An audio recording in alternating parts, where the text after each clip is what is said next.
بسم اللہ الرحمن الرحیم۔ السلام علیکم، ہمارے چینل پر خوش آمدید۔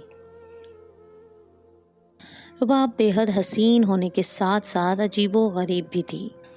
بلیوں سے باتیں کرنا، پودوں سے باتیں کرنا اور کمرے میں بند ہو کر در و دیوار سے بھی پہروں باتیں کرتی تو اس کی ماں بیچاری سادہ سی عورت گھبرا جاتی کہ شاید میری بیٹی دیوانی ہو گئی ہے، اس کے پیچھے پیچھے گھومتی تاکہ وہ اکیلی نہ ہو۔ اسی چکر میں ایک دن جبکہ رباب 17 برس کی تھی اور وہ ہر وقت چھت پر پہنچی ہوتی، اس کی ماں نے اس کے پیچھے ہی چھت پر پہنچنے کی کوشش کی اور وہاں پہنچ کر بیٹی کے علاوہ ارد گرد کا جائزہ لیتے ہوئے ساتھ والے گھر کی چھت پر جو برسوں سے ویران پڑا تھا، اس کی ماں نے جو دیکھا وہ اس کی ماں کو بے ہوش کرنے کے لیے کافی تھا، کیونکہ وہاں تو ایک میری ماں کا حسن بے مثال تھا۔ لوگ ان کو دنیا کی حسین ترین عورت کہتے تھے۔ جب وہ 16 برس کی ہوئیں تو ان کے حسن سے نانی کے دل میں خدشات مزید پھیل گئے۔ ہماری نانی اپنی بیٹی کو زمانے سے ایسے چھپا کر رکھتی تھیں جیسے کوئی سونے کو چوروں سے چھپاتا ہے۔ امی کا نام رباب تھا۔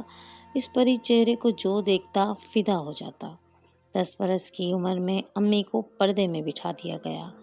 ان کو گھر سے باہر نکلنے کی اجازت بالکل نہیں تھی۔ پڑوس سے بھی اگر کوئی عورتیں آتیں تو نانی اپنی بیٹی رباب کو اشارہ کر دیتی کہ اندر جاؤ، اور وہ بیچاری حکم کی تعمیل پر مجبور ہوتی تھی۔ اسکول بھی 5ویں تک جانے دیا، پھر گھر میں قید کر دیا۔ اس قید سے امی بے حد تنگ تھیں۔ لڑکیوں کی سہیلیاں ہوتی ہیں، ہم جولیاں ہوتی ہیں جن سے وہ باتیں کرتی ہیں تو ان کا دل خوش ہوتا ہے، لیکن ایک میری امی تھیں، ان کے لیے ایک خواب ہی تھا۔ اس نوعمری میں جب لڑکیوں کے ایک سے ایک خواب ہوتے ہیں، میری امی کو اپنے خوابوں کا پتہ ہی نہ تھا۔ ان کو تو آئینہ دیکھنے کی بھی ممانعت تھی کہ کہیں خود پرستی کا شکار نہ ہو جائے، کیونکہ میری نانی غضب کی وہمی عورت تھیں، سو نانی نے گھر سے آئینہ ہی ہٹا دیا تھا۔ اتنی زیادہ احتیاط کے باعث میری امی بیچاری شدید ذہنی دباؤ کا شکار ہونے لگیں۔ اب وہ خود سے باتیں کرتی، کبھی دنوں تک گمسم رہتی جیسے کسی نے قوت گویائی چھین لی ہو۔ اس صورتحال سے بھی نانی پریشان رہنے لگیں، شوہر سے خدشات کا اظہار کرنے لگیں کہ اللہ جانے میری پھول سی بچی کو کیا ہوتا جا رہا ہے۔ اکیلے کمرے میں خود سے باتیں کرتی ہے، کبھی ہنستی ہے، کبھی منہ بسورنے لگتی ہے۔ کمروں کی گھٹن سے گھبرا کر کیاریوں کے پاس جا کر بیٹھتی ہے تو وہاں پودوں اور پھولوں سے باتیں کرنا شروع کر دیتی ہے۔ امی اصل میں شدید تنہائی کا شکار ہو چکی تھی، لیکن میری نانی کو اس بات کی سمجھ نہ تھی۔ وہ ایک پرانے دور کی سیدھی سادی سی عورت تھیں جو وقت کے بدلتے انداز اور طور طریقوں سے سخت خوفزدہ تھیں۔ گھر میں جب موتیا کے پودے پر سفید سفید پھول بھر جاتے تو امی ان کی خوشبو سونگھ کر دیوانی ہو جاتی، ان کے پھول توڑ کر جوڑتی اور کبھی ان پھولوں کے ہار بنا کر گلے میں ڈال لیتی۔ نانی منع کرتی کہ اس عمر میں کماری لڑکیوں کو پھولوں کے ہار گجرے نہیں پہننے چاہیے، اور وہ بھی شام کے وقت، تو امی سن کر بہت ہنستی تھی۔ ایک دن نانی نے ذرا سختی سے منع کیا تو پھولوں کا ہار جو پہننے کے لیے بنایا ہوا تھا اسے بلی کے گلے میں ڈال دیا۔ پھر تو عجیب بات ہو گئی۔ نانی کے بقول وہ منحوس بلی جس کے گلے میں موتیا کے پھولوں کا ہار ڈالا تھا جھومنے اور ہار سے کھیلنے لگی جیسے اس پر جن آ گیا ہو۔ بار بار ادھر ادھر سر کو گھماتی تھی، فرش پر بے چینی سے لوٹ رہی تھی۔ پھولوں کی خوشبو نے اس کو مست کر دیا، اس طرح گجرے کو سونگھنے لگی جیسے انسان خوشبو سونگھ کر مسرور ہوتے ہیں۔ نانی تو اس کی حالت دیکھ کر دنگ رہ گئیں، اور میری امی تھی کہ ہنسی سے لوٹ پوٹ ہوئے جا رہی تھی۔ تبھی نانی میری امی کو کھینچ کر اندر لے آئیں۔ وہ تو آتی نہ تھیں جیسے قدم زمین نے جکڑ لیے ہوں۔ تب نانی نے بڑی بیٹی سیما خالہ کو آواز دی۔ نانی اور سیماب خالہ نے امی کو پکڑا اور کھینچتے ہوئے اندر لے آئی۔ میرے نانا اور نانی کی 3 اولادیں تھیں، سیماب خالہ اور رباب یعنی کہ میری امی اور ان سے 7 سال چھوٹا بھائی تیمور، میرا اکلوتا ماموں۔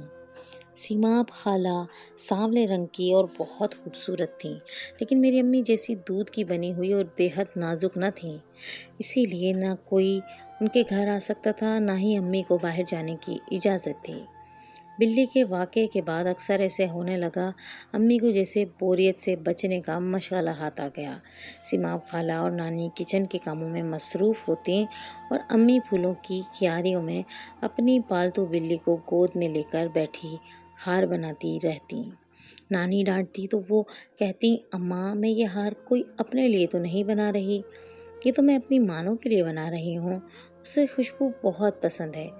جوں جوں رباب امی پھولوں کی کیاریوں، پالتو بلی اور پھولوں کے خوشبودار گجروں میں الجھتی گئیں، نانی اماں کی تشویش میں اضافہ ہوتا گیا۔ نوبت یہاں تک آ پہنچی کہ نانی نے خوفزدہ ہو کر شوہر کو وہ گھر بیچنے پر مجبور کر دیا۔ وہ بولیں کہ یہ لڑکی تو باز آنے کی نہیں، ایسا نہ ہو کہ جنوں کے چنگل میں پھنس کر ہمیں کسی نئی مصیبت میں مبتلا کر دے۔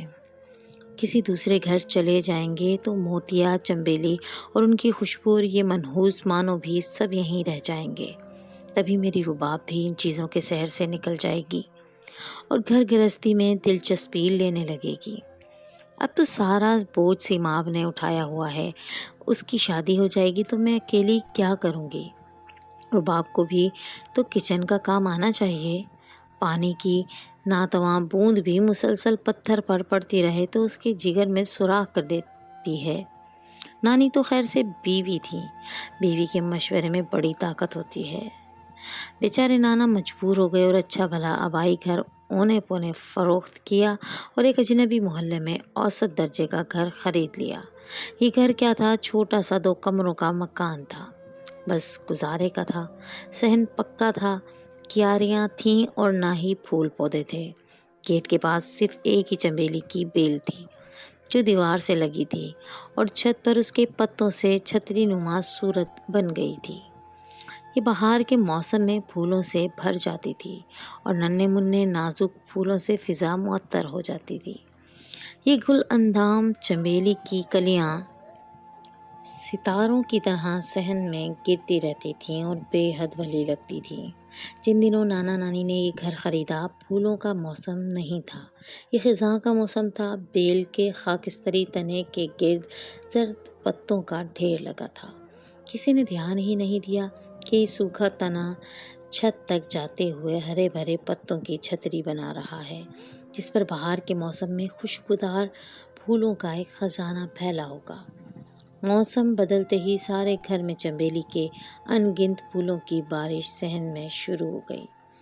ایسی مست کرنے والی خوشبو فضا میں پھیل جاتی تھی کہ پتھریلے مکان کی سنگ و فرش بھی معطر ہوتے تھے۔ نئے مکان میں آ کر رباب بھی کچھ پریشان رہنے لگی۔ یہاں نہ اس کی من پسند کیاریاں تھی اور نہ ہی مانو تھی جو اسے دیکھتے ہی گود میں چڑھ جاتی تھی، اور اس کی واحد سہیلی مانو پرانے مکان میں رہ گئی تھی جو اب اس کو بے قراری سے ڈھونڈتی ہوگی۔ یہ خیال آتے ہی رباب کی آنکھوں میں آنسو آ جاتے تھے۔ جب موسم بہار کی آمد پر چنبیلی کے پھولوں نے گھر بھر کو معطر کر دیا تو نانی پھر سے پریشان ہو گئیں، کیونکہ اسی خوشبو سے گھبرا کر تو اپنا شاندار مکان اونے پونے داموں بیچ کر ایک انجانے محلے میں منتقل ہو گئی تھی۔ سیماب خالہ کی نسبت طے ہو چکی تھی، ان کی جلد شادی ہو گئی۔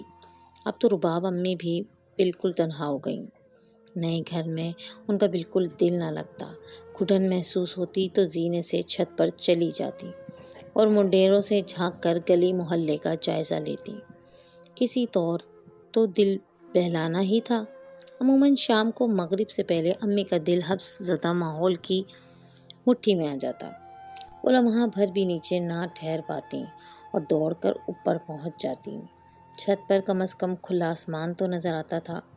ٹھنڈی ہوا کے جھونکوں سے روح کی گھٹن بھی کچھ کم ہو جاتی اور اس پر چنبیلی کے ہرے ہرے پتوں سے بنی چھتری جس پر بے شمار سفید پھول کھل رہے ہوتے روح کے نہا خانوں کو تازگی سے بھر دیتے تھے۔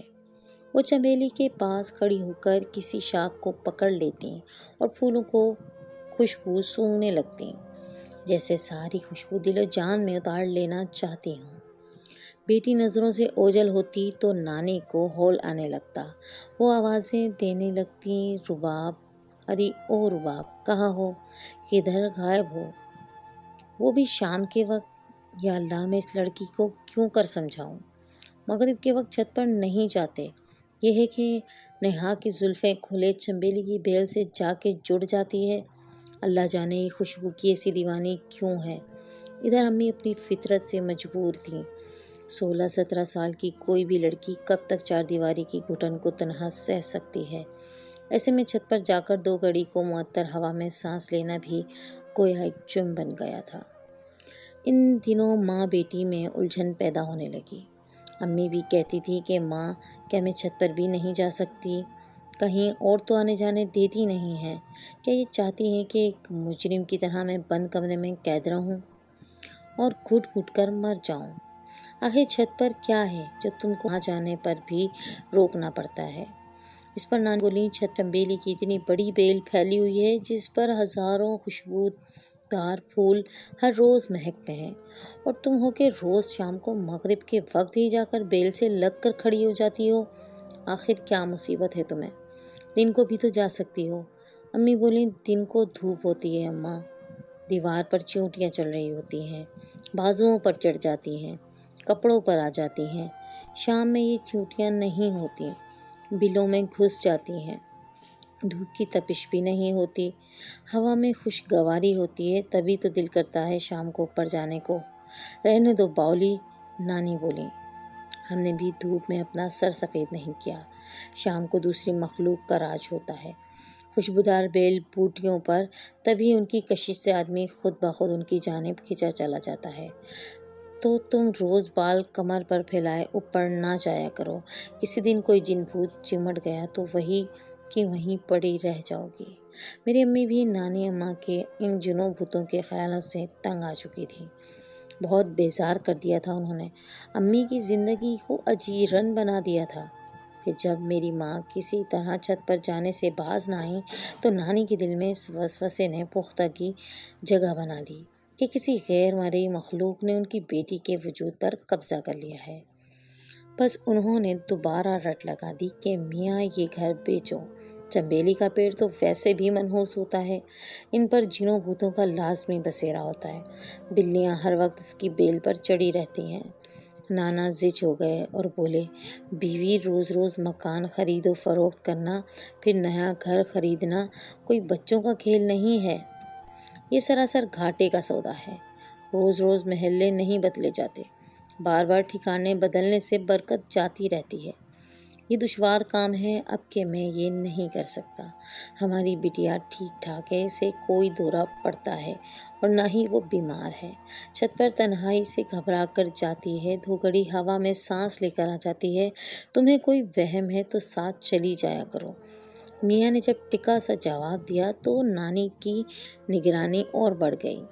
جب امی چھت پر جاتی تو وہ بھی دبے قدموں اوپر جا پہنچتی، مغرب کے بعد گھسیٹ کر بیٹی کو نیچے لے آتی۔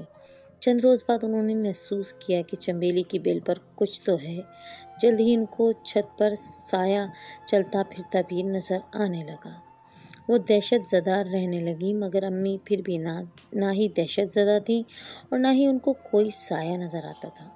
وہ ماں کی بات ہنسی میں اڑا دیتی کہ آپ کو تو بس وہم ہی ہے اور کچھ نہیں۔ ایک دن ساتھ والے گھر میں جو مدت سے ویران اور خالی پڑا ہوا تھا، نانی کو ایک شخص دکھائی دیا جو کافی بد شکل، کالا اور اونچا چوڑا سا تھا، بالکل کسی بھوت کی مانند۔ ایک جھلک دیکھ کر ہی نانی کی چیخ نکل گئی اور جہاں کھڑی تھیں وہیں گر کر بے ہوش ہو گئیں۔ امی نے ان کے منہ پر پانی ڈالا اور بڑی مشکل سے نیچے لائیں۔ نانی قسمیں کھاتی تھی کہ برابر کے مکان کی کھڑکی میں نے بھوت نما وجود دیکھا ہے جس کو دیکھ کر کوئی بھی انسان ہوش میں نہیں رہ سکتا۔ جبکہ امی کہتی تھی میں روز چھت پر جاتی ہوں، ویران گھر میں کبھی بھی کوئی نظر نہیں آیا۔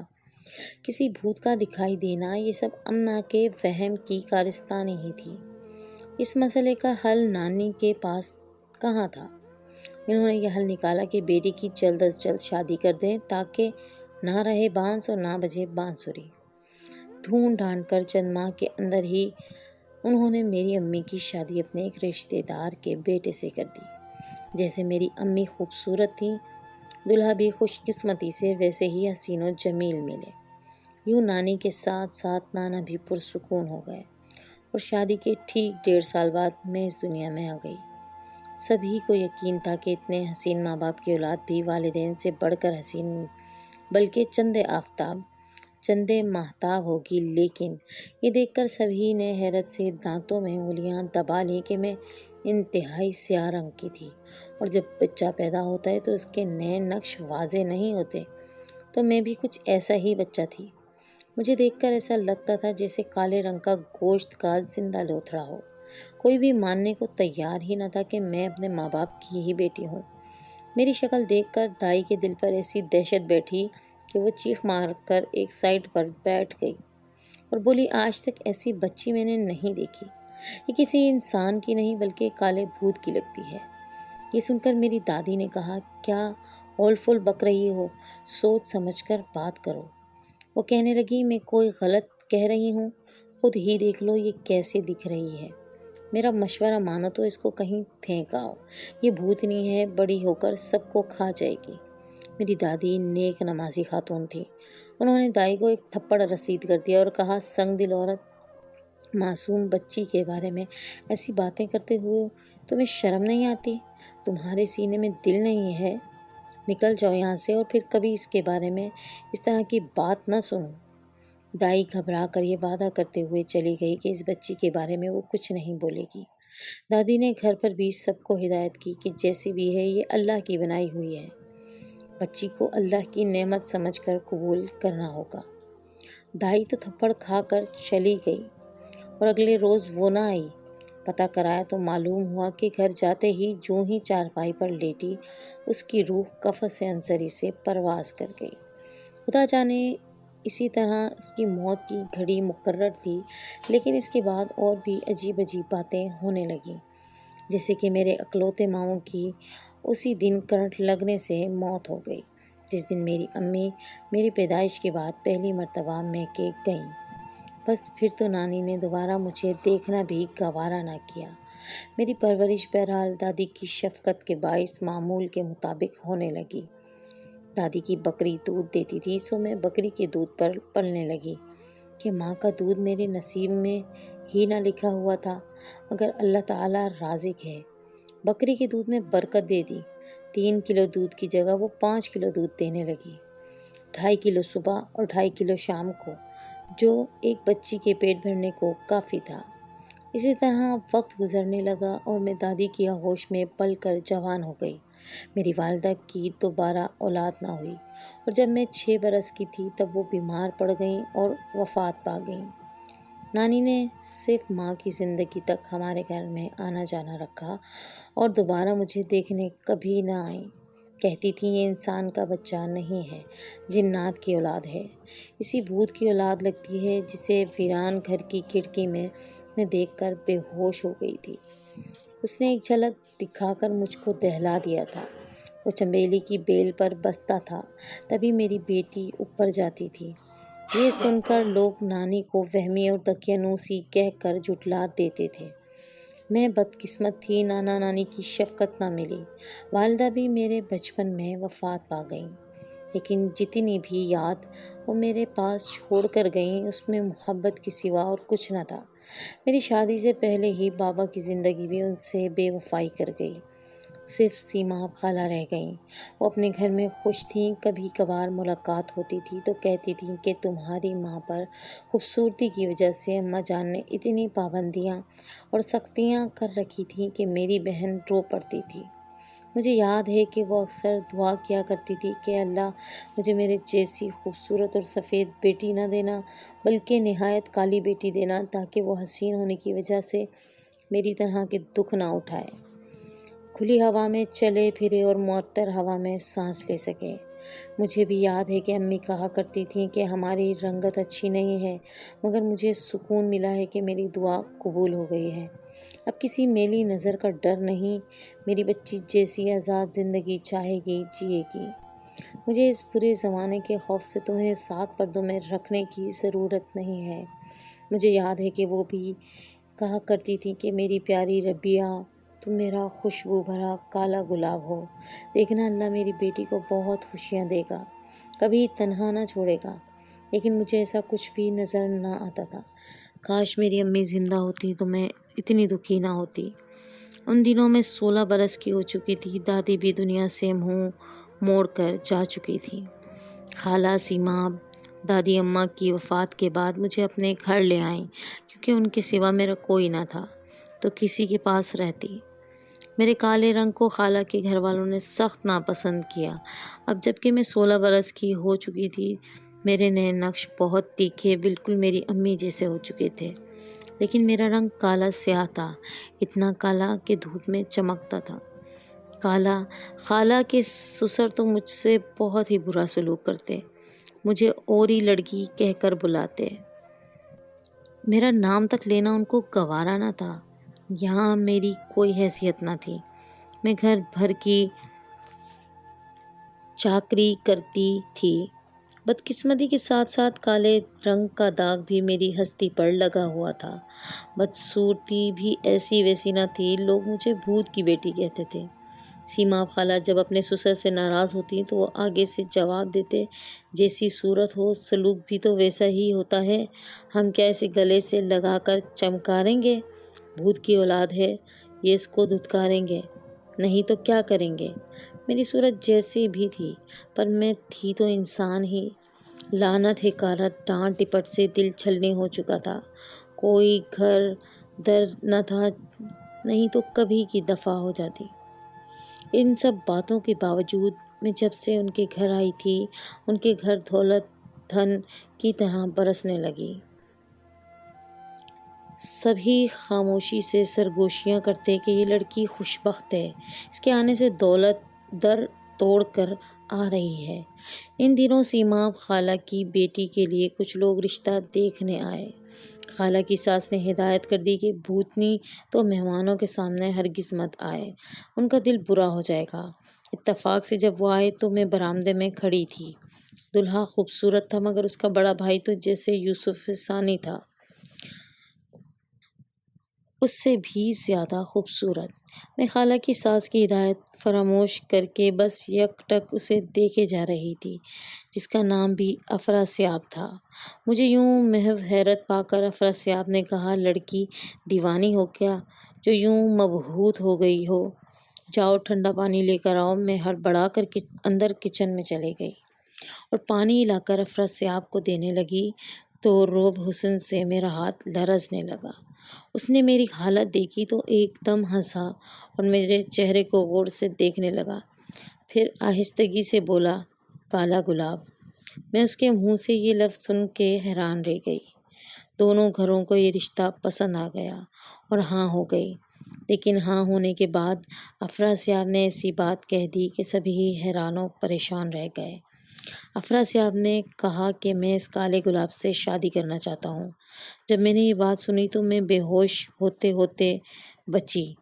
سیماب خالہ بہت خوش تھیں، لیکن ان کی ساس انتہائی بھینائی ہوئی تھی، مگر افراسیاب نے صاف کہہ دیا کہ اگر کالے گلاب کا رشتہ دیں گے